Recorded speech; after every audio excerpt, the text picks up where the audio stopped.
Tokyolive Endoscopy Endoscopy 1. 1.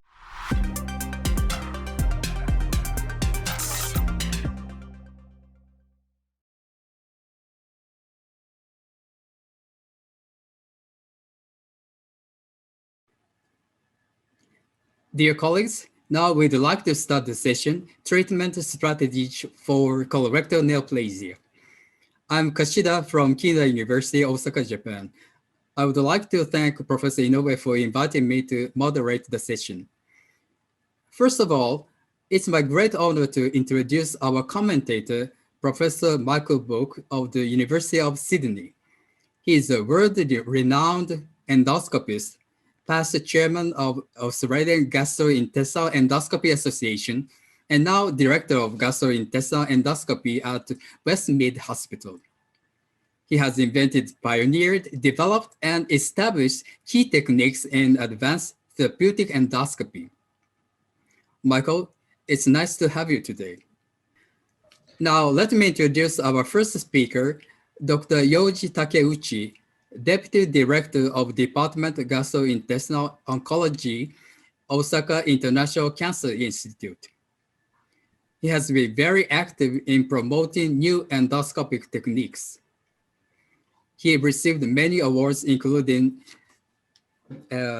Best Reviewer Award for Gastrointestinal Endoscopy and Digestive Endoscopy. Today, he is going to talk about cold snare pulpectomy and underwater EMR. Dr. Takeuchi, please go ahead. Thank you, Professor Kashida, for a kind introduction. Good morning, good afternoon, good evening, everyone. I'm deeply appreciate Professor Haru Inoue, the president of this Tokyolive, for giving me this chance to talk about the cold snare pulpectomy and underwater EMR. Here you can see my COI. The treatment strategy for colorectal polyps is mainly depending on the size of the lesion. Of course, we Japanese have a choice of ESD for large lesions. Today, Professor Uraoka, he's a super expert of ESD, will give us a talk of this topic, and I have nothing to say about ESD. So I'd like to talk only two topics today. First, endoscopic resection for diminutive or small colorectal polyps, and then that for intermediate size colorectal polyps. Let me start with talking about the sub-centimeter polyps. Here you can see this history of endoscopic resection. It began in 1968. Dr. Tsuneoka and Niwa, they are almost legends of in Japanese Endoscopy Society, performed gastric polypectomy. Dr. Tsuneoka did not use electrocautery. Therefore, it can be said that the beginning of the endoscopic resection was called polypectomy. But since then, all the procedures have been developed using electrocautery. So we, at least Japanese endoscopists, have assumed that endoscopic resection is performed with electrocautery, and we didn't have a culture of cold polypectomy. However, we had a big paradigm shift in Japan. Someone says it's a cold revolution. When we started cold snaring in Japan, Japanese experts were reluctant to accept cold snaring, since they believed that polypectomy should be performed with electrocautery, and the efficacy and safety of cold snaring was not enough evaluated at the moment. So we needed to prove them in clinical studies. Regarding the safety of cold snaring, I think this is one of the landmark papers of cold snaring. Dr. Horiuchi from Japan conducted a single-center randomized control trial comparing hot snaring and cold snaring in patients taking warfarin. They enrolled and allocated patients to either hot snaring or cold snaring without cessation of warfarin. The results showed 14% of delayed bleeding with hot snaring and 0% in cold snaring. This study showed the safety of cold snaring, since cold snaring could be performed without cessation of warfarin, and cold snaring is definitely safer procedure compared with hot snaring. Then we Japanese young endoscopist group named Madowazu investigators conducted a multi-center randomized control trial comparing hot smearing and heparin bridging, that is a traditional management of oral anticoagulants, and co-smearing and continuous oral anticoagulants, that is a new strategy in patients taking oral anticoagulants, including warfarin and DUAX. The results showed 12% of delayed bleeding in hot smearing and heparin bridging, and 4% in co-smearing with continuous oral anticoagulants. We can say that we don't need heparin bridging and to stop oral anticoagulants for co-smearing anymore. It was not so difficult for us to feel the safety of co-smearing. However, again, Japanese experts were skeptical for rejectability of co-smearing. So we conducted a single-center prospective trial. In this trial, we performed co-smear pulpectomy first, and after that, additional EMR for the mucosa defect after co-smearing was performed. Then we assessed the polyp residue after co-smearing in the resected specimen obtained by the additional EMR. In this trial, 307 specimens were variable for estimation. Pathological diagnosis indicated that horizontal margin in the resected polyp were unclear in 67%, but neoplastic lesions were seen in 3.9% of the EMR specimen. That means the incidence of polyp residue in this trial was estimated as 3.9%, even though the 2/3 of the resected polyp could not be assessed its horizontal margin clearance. This results indicated that we do not need to worry about the horizontal margin of the resected specimen. Next, we conducted a multi-center randomized control trial, Crescent trial. We enrolled 4 to 9 mm polyp and allocated them to either a co-smearing group or a hot smearing group, and we took 2 biopsies from both sides of the wound after polypectomy. We evaluated the polyp residue after polypectomy. The primary endpoint, complete resection rate with co-smearing, was 98%. It was non-inferior to that with hot smearing, 97%. So we can say that polyp clearance of co-smearing on horizontal margin is almost similar to that of hot smearing. But still, we need to be skeptical for vertical margin of co-smeared specimen, the depth of cold incision. This is also a landmark report from Sydney. They noticed that we can have a white protrusion named CSDP in 14% after co-smearing, and 80% of CSDP contains pathologically muscularis mucosa. So that means the co-smearing may not remove all the mucosal layers. We wondered whether such superficial resection can be occurred or not only when the CSDP was seen. So we performed another prospective study to take an additional biopsy from the CSDP when it appeared, or from the center of the wound after co-smearing when the CSDP did not occur. Totally, we analyzed 250 small polyps, and 36% had the CSDP. Additional biopsies showed muscularis mucosa layer residue in 76% of the lesions with CSDP, and 57% of the lesion without the CSDP. Actually, the incidence of muscularis mucosa residue was significantly higher in the lesions with the CSDP, but still very high in the lesions without the CSDP. This is suggesting more than half of co-smearing is incomplete mucosal layer removal. So we can say that the cutting plane of co-smearing is very superficial, and co-smearing may not remove all of the mucosal layers, while conventional EMR can remove the deep submucosal layer. So the indication of co-smearing should be cautiously determined. It means we need to keep in our mind that EMR and co-smearing is a totally different procedure. Of course, the most colorectal polyp is limited intramucosa, so most of the polyp detected during screening colonoscopy is a good candidate for co-smearing.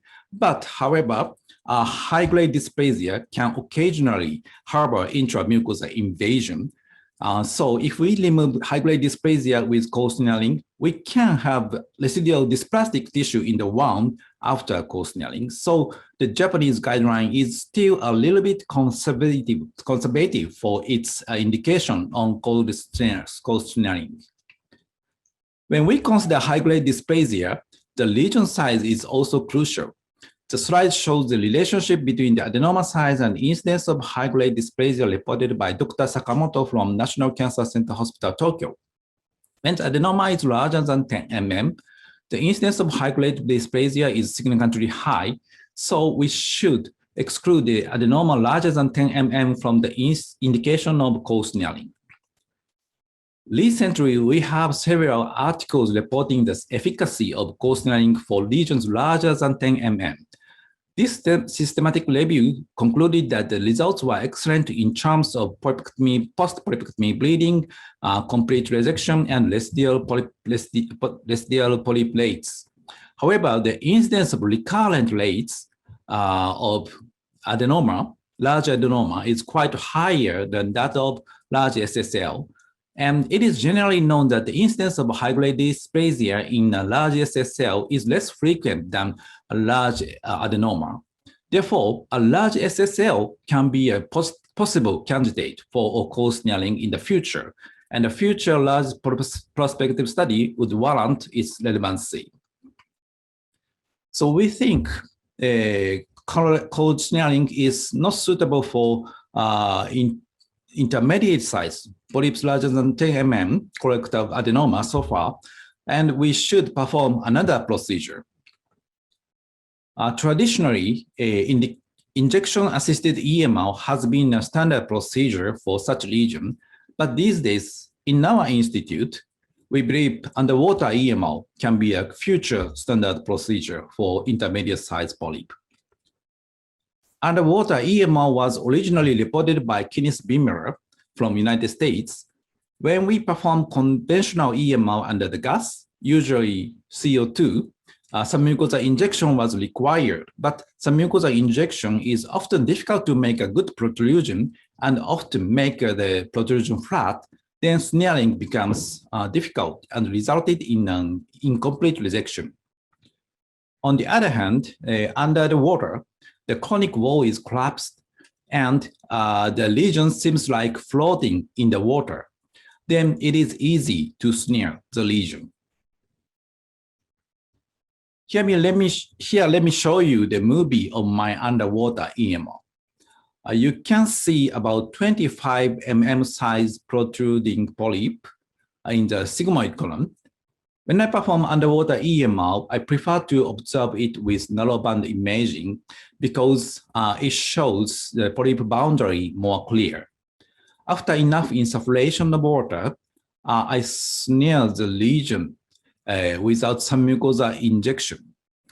As you can see, polyp looks floating under the water, and it is easy to snare the polyp, including surrounding normal mucosa. It is generally said that risk of perforation on underwater EMR is quite low. Of course, we should be careful, cautious, not to grasp the muscle layer. Usually, I step forced coagulation twice shortly and then remove the lesion using end cut mode. After removal of the polyp, we carefully observe the surrounding mucosa of resected site and confirm the no polyp residue using magnifying endoscopy. We conducted a multi-center randomized control trial to compare conventional EMR and underwater EMR for the 10 to 20 lesions, 20 mm lesions. We enrolled 200 lesions and allocate them to conventional EMR group or underwater EMR group. Here you can see the main outcome measurement of zero resection rate in underwater EMR group was significantly higher than that in the conventional EMR group. Also, unblocked resection rate was significantly better with underwater EMR than conventional EMR. So we can say that underwater EMR can be a standard method for removal of 10 to 20 mm size colorectal polyps for a better complete removal. But again, some Japanese experts were skeptical for the vertical margin of the underwater EMR because we Japanese endoscopists believed submucosal injection secure a vertical margin and underwater EMR is not accompanied with submucosal injection. So we retrospectively analyzed the treatment outcomes for the lesions without NICE type 3 or JNET type 3, which is indicating no apparent sign of invasion undergone conventional EMR and underwater EMR. But pathologically diagnosed T1 cancer in the resected specimen. Here you can see the depth of invasion of the lesion, which were removed with each method. They look almost similar depths of the lesion invasion. And here you can see the vertical margin negative resection by each method. Conventional EMR and underwater EMR showed similar vertical margin negative resection rate for pathological T1 cancer. Also, when we look at the pathologically T1A lesion, that is depth of invasion less than 1,000 micrometer, it can be curable with polypectomy. Underwater EMR showed 100% of vertical margin negative and similar to conventional EMR.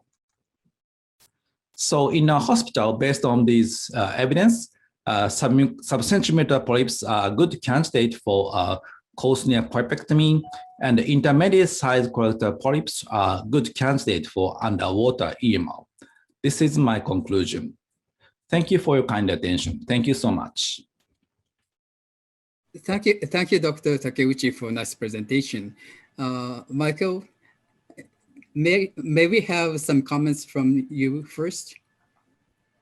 Do you have any comments or questions to Dr. Takeuchi? Yes. Yeah, Dr. Takeuchi, congratulations. Excellent presentation. Thank you. Please call me Yoji. Very comprehensive, Yoji, yes.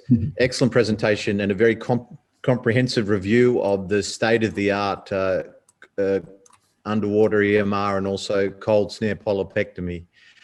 There are some differences with the Western approach, of course. I think that both East and West will completely agree, or at least Japan and the Western world will agree on the role of cold snare resection for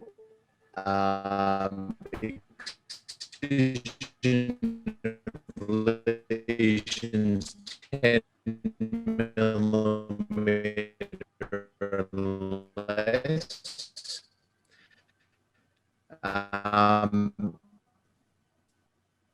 Michael? And we also agree, and I think both regions fully understand that the plane of resection with cold snare excision is really within the mucosa.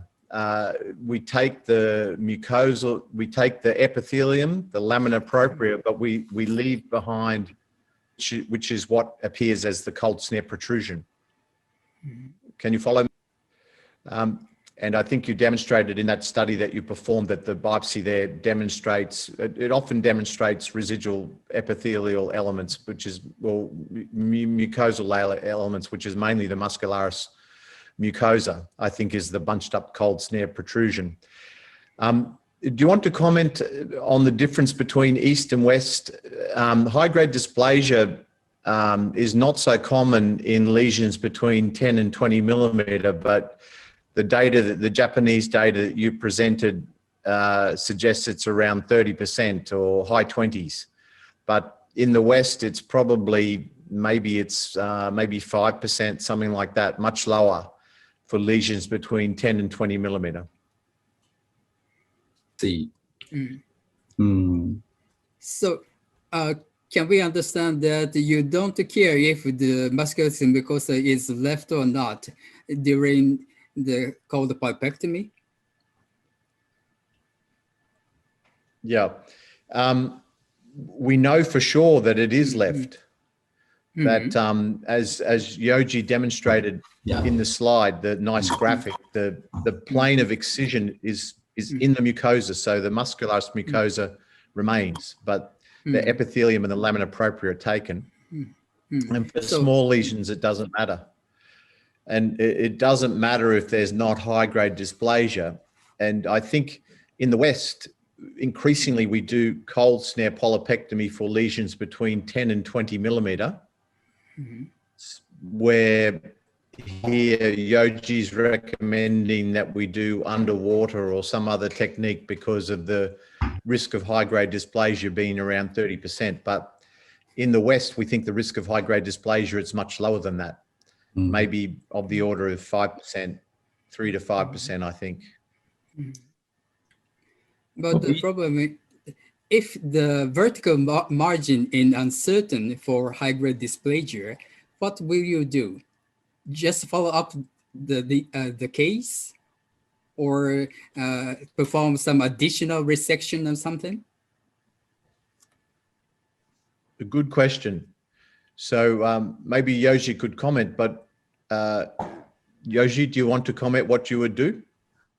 Basically, if the lesion is smaller than 10 mm, the lesion is sub-centimeter polyp, then as you told me, the incidence of high-grade dysplasia is very low, and even though it can be embedded to muscularis mucosa, but the incidence is quite low. So I can omit such information. But if the lesion is larger than 10 to 20 mm, then the incidence may be different. I don't know why there's such different. We have such difference of incidence of high-grade dysplasia in Western countries and Japanese countries. But we Japanese are a little bit more cautious for high-grade dysplasia, I think.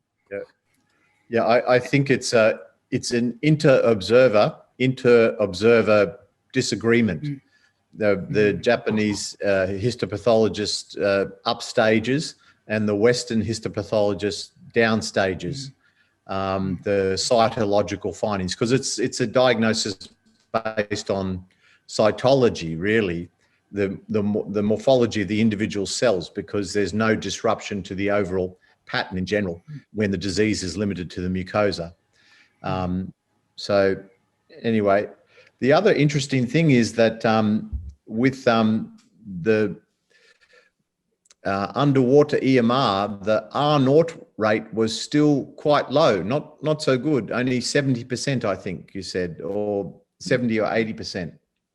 Yes. R0, yeah. It's not satisfactory for you. No, not for you, for sure. You're Japanese, it won't be satisfactory for you. And even though Ken Binmiller is always saying it's close to 100%, but your excellent, I think, randomized trial showed it's between 70 and 80%. So that's very important data. Thank you. In your experience, have you ever had a perforation during underwater EMR? Unfortunately, yes. Yes, sometimes it occurs. But in my feeling, the incidence is not so different from the conventional EMR.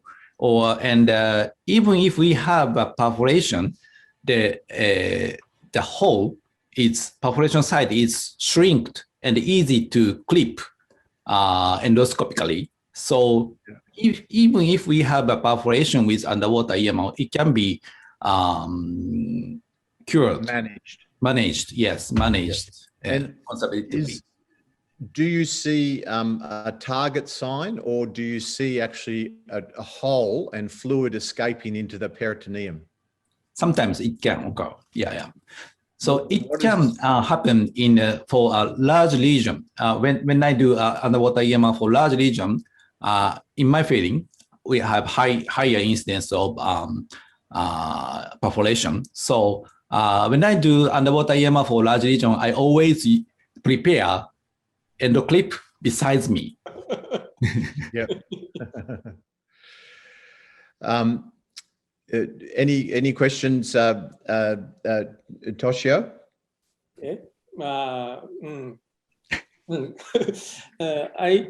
I do underwater EMR not much, but I will do underwater EMR from tomorrow. Thank you. Dr. Takeuchi, can I ask you a question? はい、どうぞ。You said that small polyps can be resected with cold pulpectomy, and 10 to 20 millimeter polyps can be treated with underwater EMR. So, Yes. in your opinion, is there any room for conventional EMR? For larger lesions, ESD is very popular in Japan. Yes, yes, yes. So, what is the room for conventional EMR, in your opinion? Honestly, to be said, I seldom do conventional EMR for these maybe 3 years or 4 years. So our clinical practice is totally changed these several years. But in my opinion, it's a little bit difficult to control the depth of resection in underwater EMR. You don't know what level you're cutting exactly. So can you feel the muscle layer if you grasp the muscle layer? No. You can't feel but it. can you feel the feeling with conventional EMR? Yes.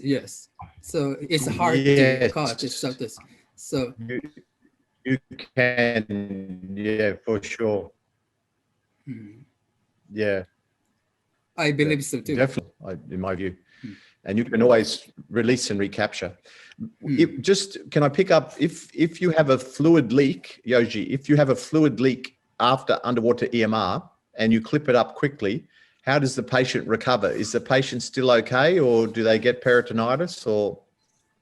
Actually, the symptoms such as abdominal pain or fever is a bit maybe severe than compared to the perforation with conventional EMR. Actually, yes, but the incidence is very low.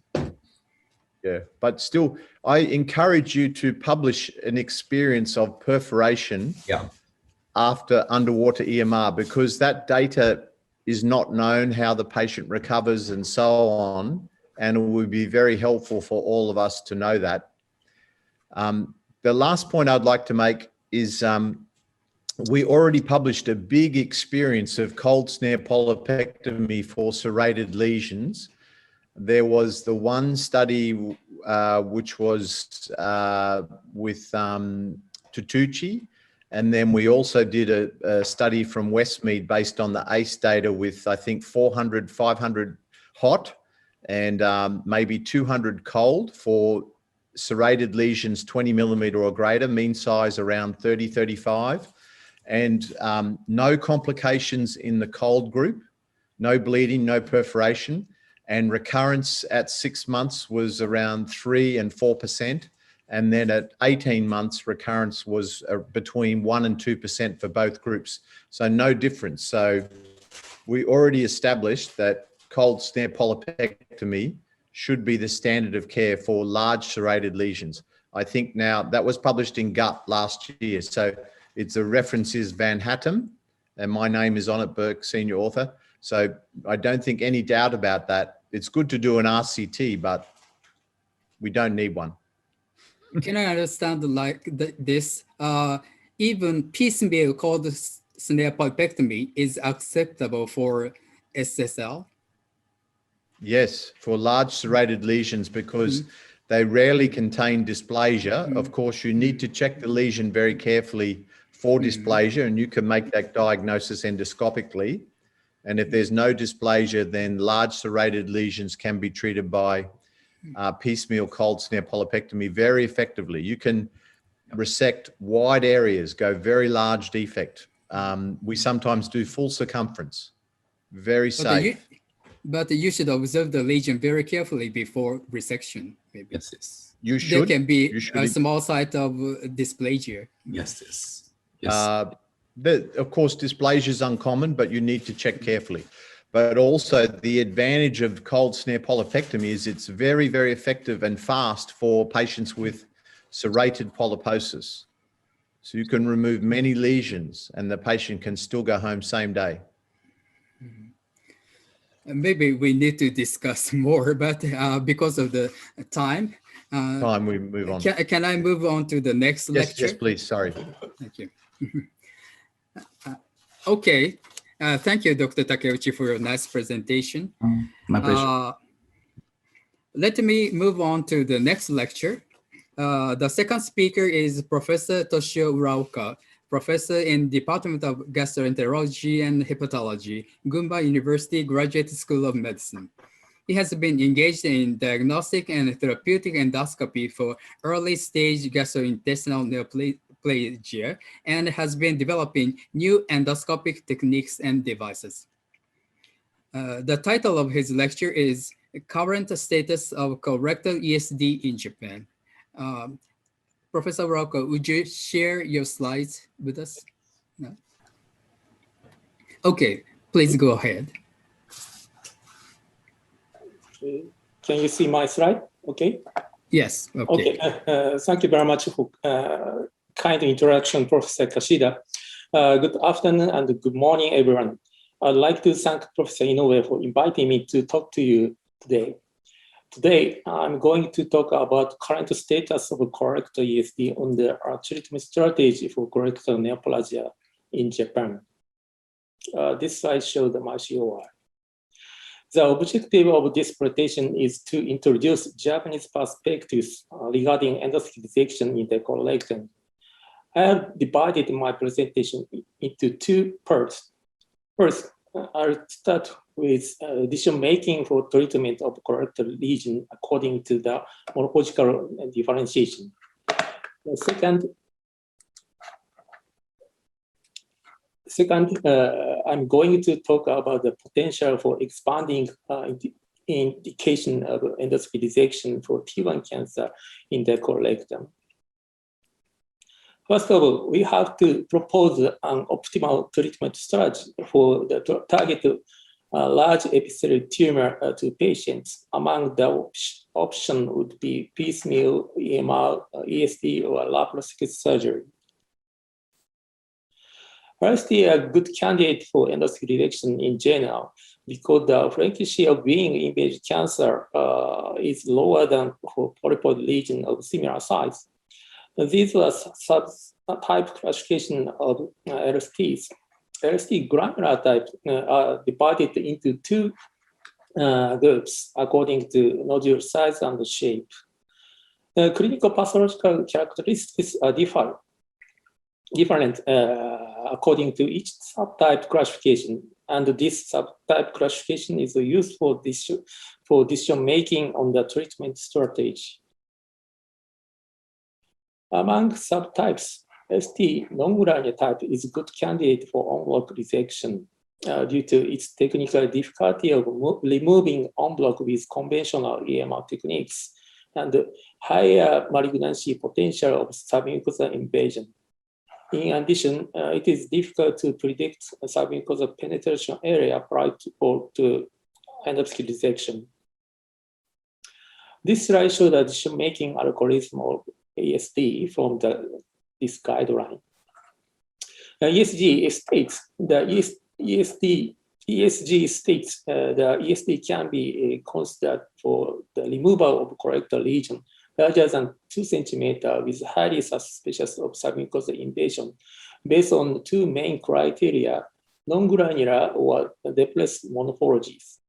In contrast, LST granular type is recommended to be removed with EMR in this guideline. The latest US multi-society task force on colorectal cancer states that indication of ESD include lesions suspected to have submucosal invasion, i.e. large depressed or should depress LST non-granular type lesion as well. So we reached a consensus on treatment strategy of LST non-granular type. However, LST granular type, the decision making of LST granular type is open to argument. It is not so clear whether piecemeal resection for large LST granular type is adequate in terms of achieving curative resection or allowing satisfied histological assessment. Actually, it is not easy to identify the depth of cancer evasion in the large colorectal lesion, even using NBI with manipulation or pit pattern diagnosis. This slide shows our diagnostic accuracy of NBI with manipulation for T1B, deep submucosal invasion cancer in the LST granular type and non-granular mixed type. As you can see, the sensitivity and specificity of NBI with manipulation were 25% and 100% respectively. Surprisingly, the sensitivity was quite low. It might be still better to ask my kids.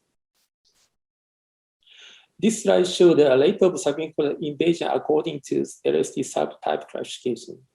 While the rate of submucosal invasion is quite rare in LSTG homogeneous type, the submucosal invasion is more frequent in LSTG nodular mixed type larger than 2 centimeters. Japanese mouth center study demonstrates the risk of local recurrence at the endoscopic dissection site of large colorectal lesion. Despite the majority that dysplasia as initial lesion, the rate of recurrence with invasive cancer among local recurrence was 3%. 6.2% of all recurrent lesions requires salvage surgery. Also, this factor of local recurrence included LST granular type and large lesion. This data has shifted the management of large lesion toward en bloc EST resection for Japanese endoscopists. JSG guideline proposed the indication criteria of colorectal EST as shown in this slide. In this guideline, LSTG nodular mixed type is included in lesions suspected with carcinoma, which means intramucosal cancer or high-grade dysplasia. Likewise for LST non-granular type. We've reached a consensus on the indication criteria of colorectal EST in Japan. This is clinical outcomes of colorectal EST for large lesion in the current Japanese Sunlight is mouth center prospect cohort study. En bloc resection and the curative resection rates were quite high. And on the other hand, there are low incidence of adverse effect. Although it was a little challenging to perform colorectal EST even in Japanese advanced center at the early phase, it is now becoming more common than before. An achievement of the insurance reimbursement is very important for novel techniques and devices. Actually, Japanese government did not permit to approve colorectal EST as an insurance reimbursement for a long time because of its technical difficulty and a lack of evidence for the usefulness EST in the colorectal. Waiting for more than 10 years, we had achieved an insurance reimbursement for performing colorectal EST. So long time was required to achieve this even in Japan. We are able to get $1,700 for the colorectal EST as an insurance reimbursement to the physician at the first year.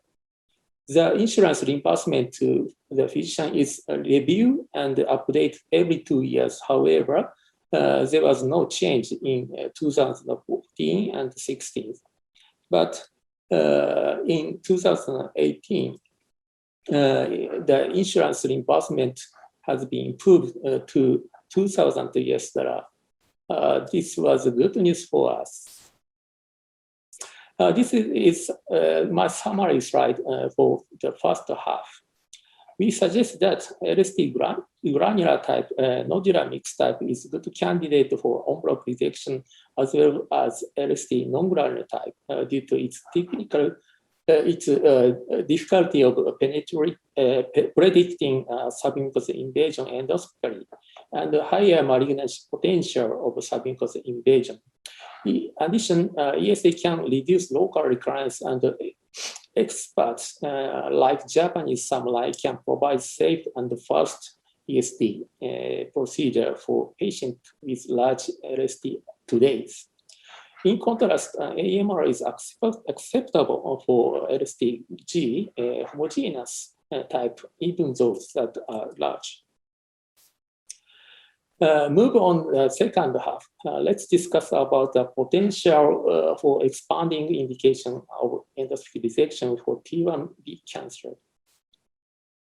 In Japanese, JSCCR guidelines put towards the indication criteria for additional surgery after endoscopic dissection of pathological submucosal T1 colorectal cancer with positive vertical margin, depth of submucosal invasion less than 1,000 micrometer, positive lymphovascular invasion, poorly differentiated adenocarcinoma, or budding grade of second grade at the site of deepest invasion.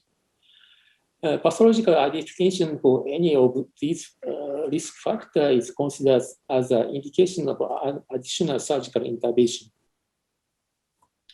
Regarding the criteria oversee, ESG guideline recommend surgery when lymphovascular invasion, infiltration deeper than 1,000 micrometer, positive non-evaluated vertical margin, or a poorly differentiated tumor with submucosal invasion diagnosis, referring to Japanese guideline. According to JSCC guideline, and the rate of lymph node metastasis is approximately 12% in cases with T1 cancer, a depth of invasion of 1,000 micrometer or more. However, another word, approximately 90% of such patients did not have lymph node metastasis or require additional surgery. We have to minimize the need for additional resection that eventually result in over-treatment of such patients. Now, I'll talk about some supportive reports for expanding indication of endoscopic dissection. According to the result of recent clinical study for GSCR, the rate of lymph node metastasis was 1.3% in cases with SM invasion depth of 1,000 micrometer or without other risk factor for lymph node metastasis. Nakadoi and Yoshi also report the lymph node metastasis rates in such cases are 1.2% and 1.9%. According to Nakadoi report, there was no lymph node metastasis in cases with submucosal invasion depth of less than 1,800 without risk factor for lymph node metastasis. However, we have some cases of lymph node metastasis in T1 cancer with submucosal invasion depths of around 1,000 micrometer without other risk factor for lymph node metastasis. This was our case of lymph node metastasis in T1 cancer with submucosal invasion 1,100 micrometer without other risk factor for lymph node metastasis. The Japanese guidelines show the method of measuring depth of SM invasion. When the muscular mucosa is identified, we measure the depth of invasion from beneath the muscular mucosa. When the muscular mucosa is not identified due to cancer invasion, we measure the depth of invasion from the lesion surface. However, this is a difficulty in measuring the depth of the submucosal invasion. First, an identification of muscular mucosa is not always easy. Second, the method of measuring the depth may vary between the pathologist, and also diagnostic quality of pathologists differ in reality. Therefore, it is not too easy to expand the indication criteria of endoscopic dissection from pathological viewpoint. In my opinion, you don't need to stick to 1,000.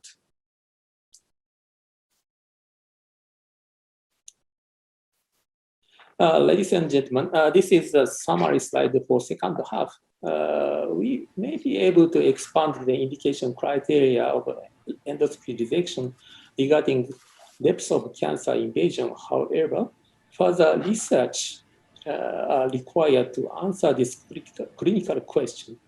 But I would like to finally mention that management of early colorectal cancer actually needs to strike a balance between curing the patient and minimizing the morbidity and mortality associated with the treatment recommendation.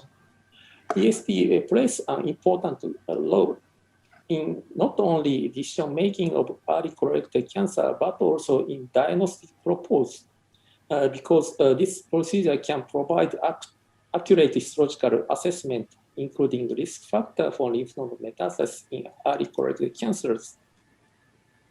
Thank you very much for kind attention. Thank you, Professor Rocco, for a nice presentation. He focused on 2 points. One was the importance of unblocked resection in non-granular type LST and mixed nodule type subtype.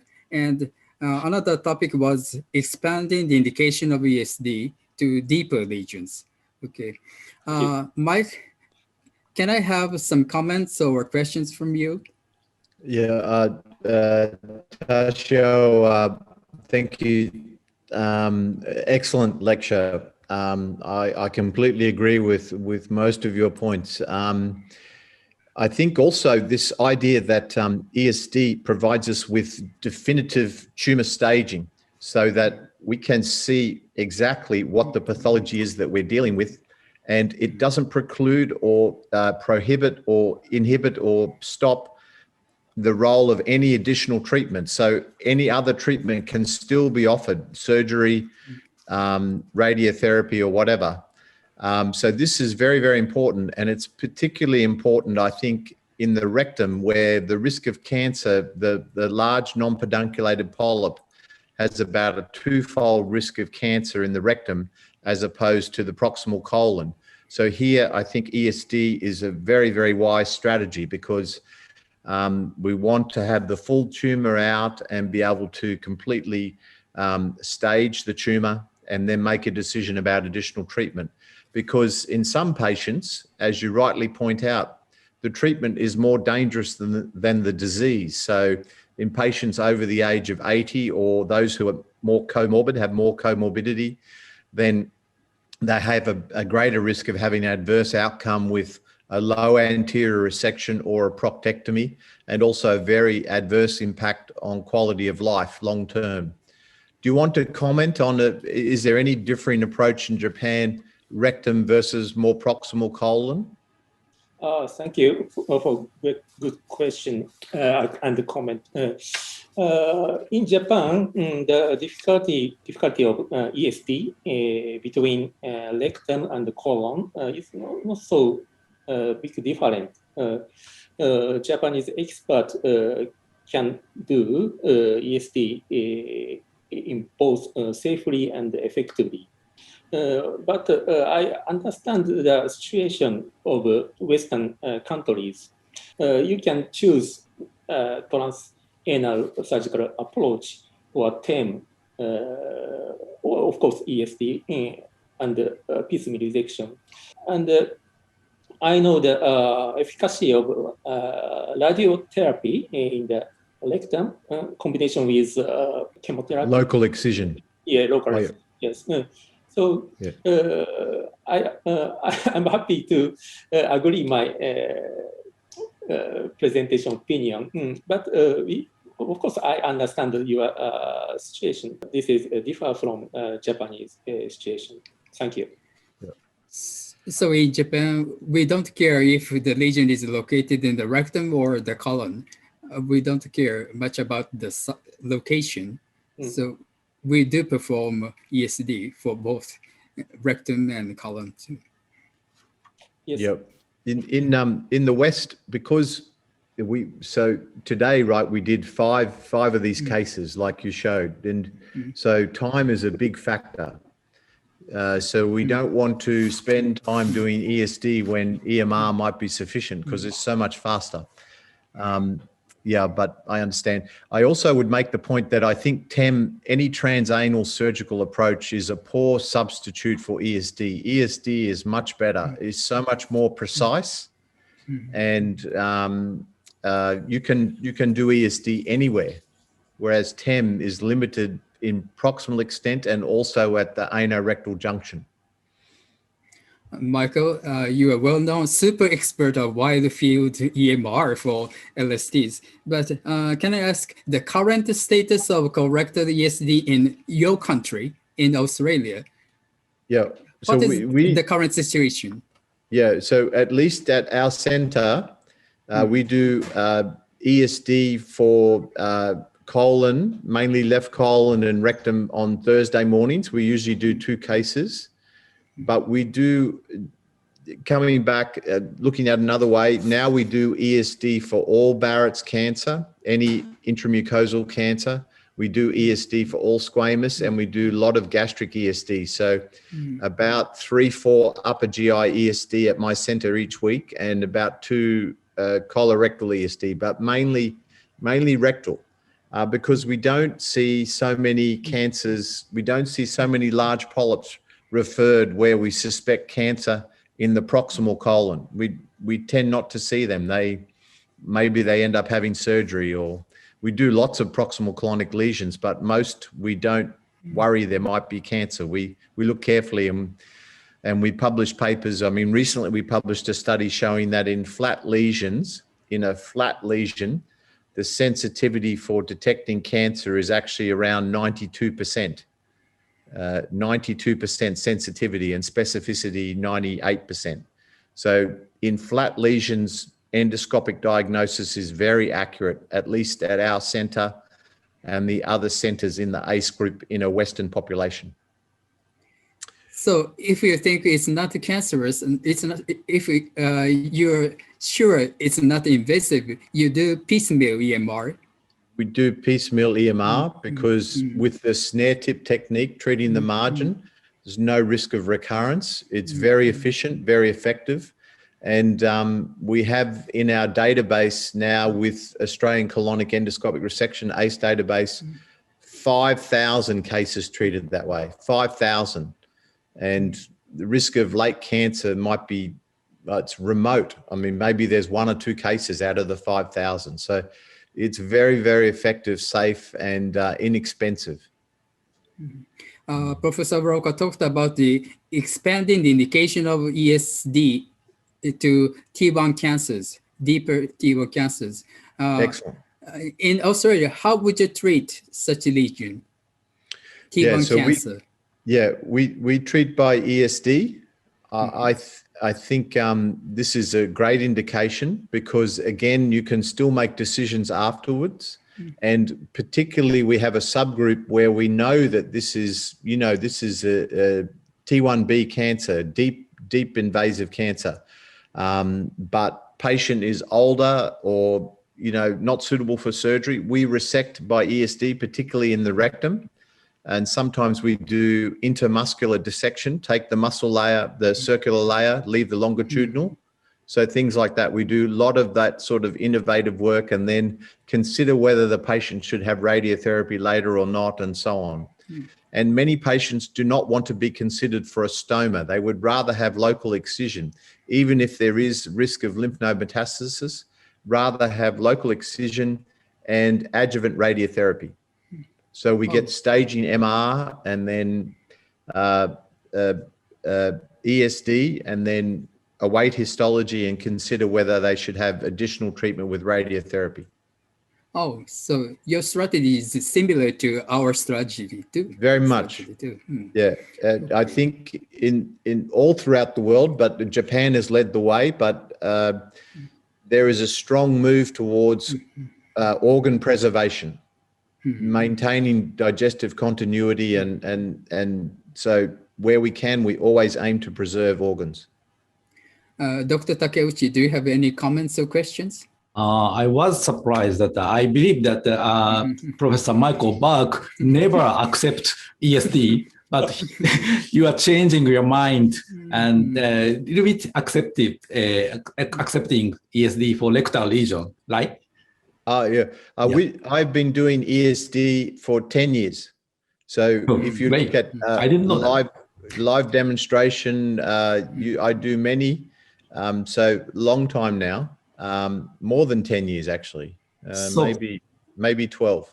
So probably the indication can be changed depending on the situation, depending on the endoscopy technique or some other patients, invasive patient's condition or something like that. So maybe in the future, you can do, you will do ESD in colon, maybe.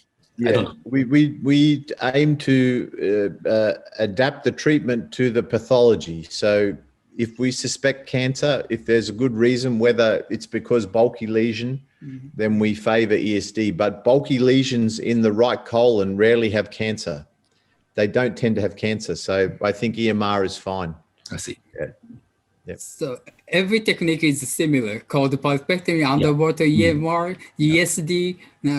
Many people are reluctant at the beginning, but gradually will accept with some learning curve. And if the technique is established with low risk and high cure rate, maybe will be accepted.